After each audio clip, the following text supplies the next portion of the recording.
an energy security crisis looms for the Philippines. As the Malampaya gas field nears depletion and Recto Bank-or emerges as the epicenter of confrontation with China, China's CNOOC has expanded its operations inside the Philippine EEZ, escorted by Coast Guard and militia vessels that blur the line between commerce and coercion. On whether there can be joint development with China on our exclusive economic zone, my opinion is it's not possible because under the Constitution there's a provision that says the use and enjoyment of the exclusive economic zone shall be reserved exclusively to Filipinos. Beijing justifies its presence through the Nash Line, claiming historic rights rejected by international law but driven by energy needs, military ambitions, and sovereignty narratives. The South China Sea's oil wealth is immense with billions of barrels of oil and trillions of cubic feet of gas alongside fisheries and minerals vital for food and industry, for the Philippines and other littoral states. This is both an opportunity and a trap. Energy security versus the risks of Chinese retaliation.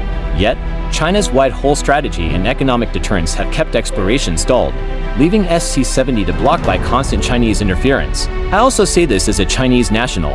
I can bring you to court whether you agree or not, but I will never be able to drag you into arbitration without your consent because arbitration without consent is a violation of rule of law.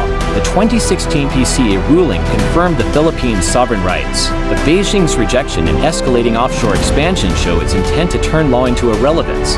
Control of the South China Sea is thus about more than energy. It is about power projection, A2AP strategy, and dominance over global sea lanes. For smaller states, the future holds a dual challenge of resource need and geopolitical risk, often under pressure to accept China's joint development trap. Ultimately, the fight for Recto Bank and surrounding waters is not merely about oil. It is the frontline test of whether UNCLOS and the rules-based order will hold or whether coercion and resource extraction will redraw sovereignty in the Indo-Pacific. The most immediate and volatile theater of China's offshore ambitions in Philippine waters is Recto Bank, Reed Bank, officially designated as Service Contract 72, SC-72, situated roughly 80 nautical miles west of Palawan. Recto Bank is well within the Philippines' 200 nautical mile exclusive economic zone under UNCLOS, and its hydrocarbon reserves are widely viewed as the country's best prospect to replace the Malampaya gas field once it runs dry. Yet, despite its legal clarity, Manila's attempts to exercise its sovereign rights over the area have been met with persistent and systematic pressure from Chinese Coast Guard and Maritime militia vessels, which routinely escort or shadow Chinese-linked survey ships and obstruct Philippine exploration activities. As a Chinese national, I can bring you to court whether you agree it or not.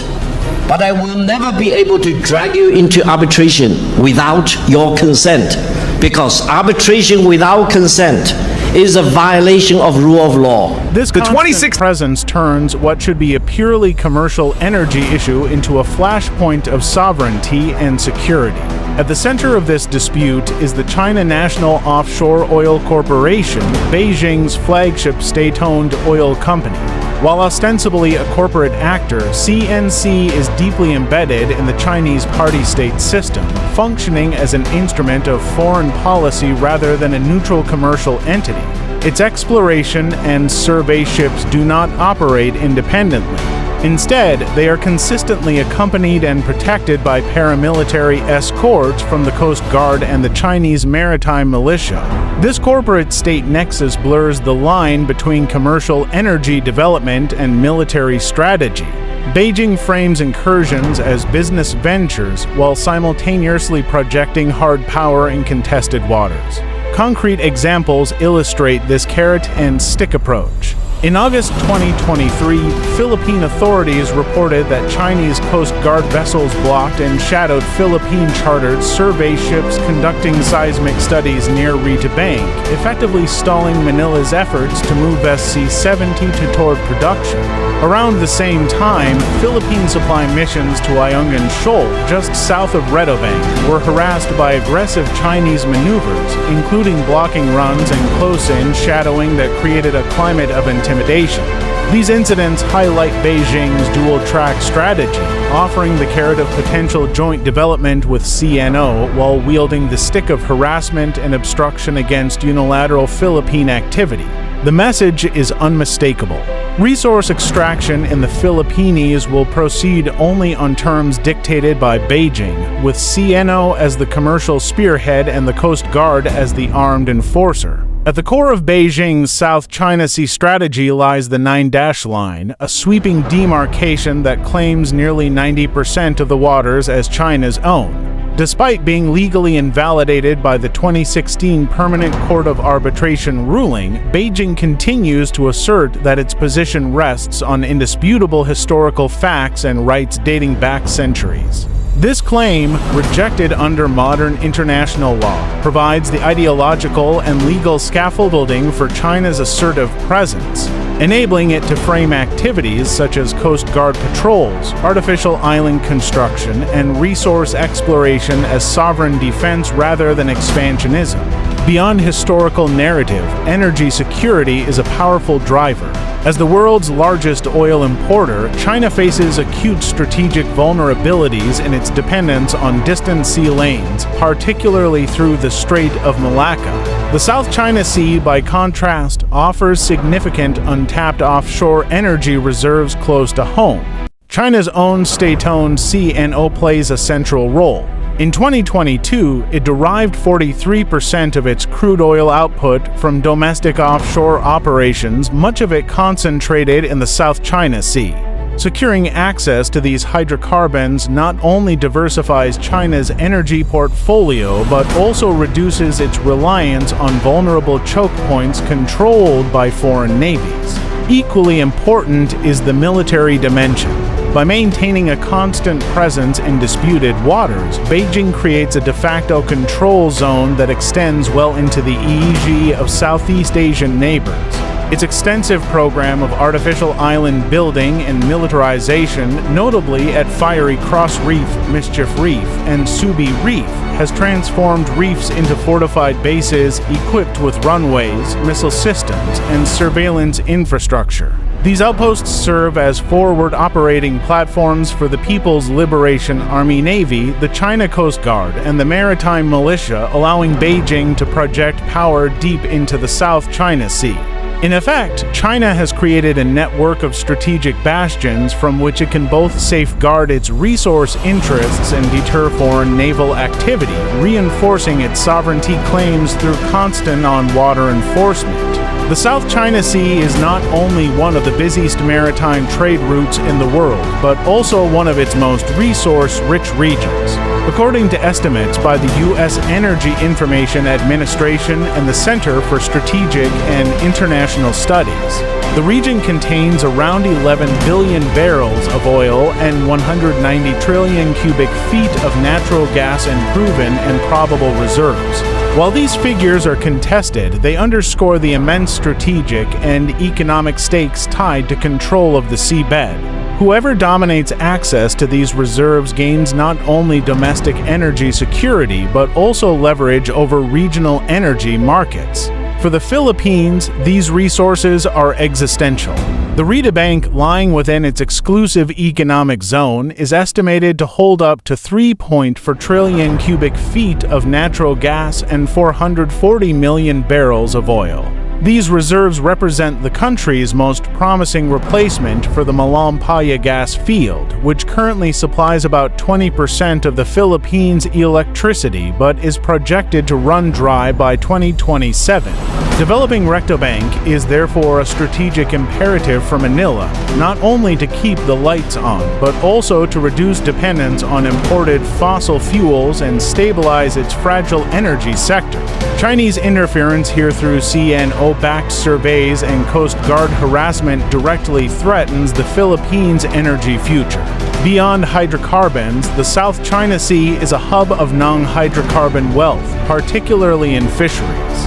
The region accounts for nearly 12% of the world's total fish catch, sustaining tens of millions of livelihoods across Southeast Asia. For countries like the Philippines and Vietnam, control over these fishing grounds is as much about food security as it is about sovereignty. Moreover, the seabed holds deposits of deep-sea minerals such as polymetallic nodules and rare earth elements, resources increasingly vital for the global energy transition and high-tech industries. The convergence of oil, gas, fish, and minerals makes the South China Sea not just a maritime frontier, but a resource nexus of global consequence where competition over wealth and security is inseparable. Among the littoral states of the South China Sea, the Philippines stands at the sharpest crossroads. With the Malampaya gas field set for depletion by 2027, failure to bring Recto Bank-or SC-70 into production will leave Manila dangerously exposed. The fallback option is an accelerated shift to imported liquefied natural gas, but this comes at a steep price. Analysts warn that such dependence could drive power costs up by as much as 50%, straining households and industries already facing energy insecurity. For the Philippines, the ability to secure exploration rights in its EEZ is not merely about sovereignty, it is about economic survival and national energy security. Vietnam provides a telling case study of resistance and vulnerability in the face of China's offshore assertiveness. Hanoi has long contested Chinese activities around Vanguard Bank and has moved forward with projects like the Blue Whale gas field, its largest energy development to date. Yet, when CNO has pushed aggressively into contested zones, Vietnam has sometimes been forced to suspend or retract exploration efforts under intense diplomatic and economic pressure from Beijing. This dynamic illustrates the stick side of China's policy, a combination of paramilitary intimidation at sea and political leverage on shore, designed to compel smaller states to defer to Beijing's terms or accept joint development under Chinese control. Other claimants adopt varied strategies shaped by their own circumstances. Malaysia continues to pursue offshore drilling, often through joint ventures in less contested areas, avoiding direct confrontation while still asserting its rights. Brunei, by contrast, remains the quietest claimant, generally prioritizing its economic relationship with China over public opposition, though its easy overlaps remain unresolved. Taiwan retains control over Taiping Island, the largest natural feature in the Spratlys, which it uses as a logistical hub for both civilian and paramilitary operations. These diverse approaches reveal a common thread. While all littoral states seek to secure their maritime entitlements, China's economic weight and coercive capacity force them to balance sovereignty claims against the risks of escalation. Beijing often promotes joint development agreements as a solution, but these arrangements typically require claimant states to set aside the PCA ruling or implicitly concede Chinese claims. Such deals amount to a joint development trap, offering short-term energy gains while eroding long-term sovereign rights. Against this backdrop, many littoral states increasingly depend on external powers. The United States, through its freedom of navigation operations and its alliance commitments like the 1951 U.S.-Philippines Mutual Defense Treaty, provides a crucial deterrence shield. Yet sustaining this balance requires constant engagement from Washington and its partners. Absent such backing, Southeast Asian states risk being isolated and pressured into compliance with Beijing's terms. At its core, the CNO presence in the Philippine EEZ is not a simple matter of commercial exploration, but the front line of a grand strategy to transform the legally invalid 9-dash line into a practical maritime boundary enforced by power. This conflict embodies the tension between international law and coercive state practice. The world faces a stark choice: to uphold the rules-based order anchored in UNCLOS and the PCA ruling, or to allow a state-owned enterprise backed by military force to redefine sovereignty unilaterally. Through coercion and resource extraction, the stakes are enormous not only for the Philippines and its energy security, but for the credibility of international law itself. Ultimately, the fate of Recto Bank will serve as the clearest barometer of the international community's resolve and the future balance of power in the Indo-Pacific. If you like the video, do not forget to like, share, and subscribe to our channel for a deep analysis of contemporary issues.